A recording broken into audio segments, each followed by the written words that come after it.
अशोक काका रामराम. हां रामराम रामराम बोला, माझ्याशी बोला, गप्पा मारा. हां रामराम. राम राम. तर आमच्या विद्यार्थ्यांना तुम्ही एक थोडीशी अशी माहिती द्या की शेताला पाटाने किंवा दांडाने पाणी देणं हो ही जुनी पद्धत होती आपली, माहिती हो आहे. आणि आता आपण वेगळ्या पद्धतीने पाणी देतो वावराला. हो. कसं पाणी देतो आता आपण? स्प्रिंकलर ना. स्प्रिंकलर देतो. हो. त्याच्याही पेक्षा कमी पाणी लागलं याच्यासाठी कशाने पाणी देतो आपण? आपलं त्या यानं ड्रीप. ठिबक ना. ठिबक. हो. बरोबर आहे. हो. ठिबक सिंचन किंवा ड्रीप. ड्रीप ना. हो. तर जुन्या पद्धतीने पाणी देणं आणि नवीन पद्धतीने पाणी देणं याच्यामध्ये काय फरक आहे हे आमच्या मुलांना तुम्ही समजावून सांगा. लय फरक आहे. कसा फरक आहे बोला ना, मुलांशी बोला, सांगा पोरांना समजावून आमच्या. पाणी लय फरक म्हणजे कसा काय, हे मोकळं पाणी असते.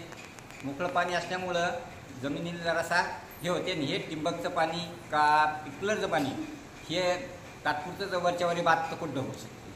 बरोबर आहे. हा. नाही, आपल्याला हे पाहायचं आहे की पाणी कोणत्या पद्धतीने जास्त जान होते, वाया जाऊ शकते किंवा जास्त पाणी लागते, आणि कमी पाण्यात पिकाला जेवढं पाहिजे तेवढंच पाणी देऊन पाणी वाचवून आपण पीक घेऊ शकतो का, ते कोणत्या पद्धतीने घेऊ शकतो हे मुलांशी बोला आमच्या.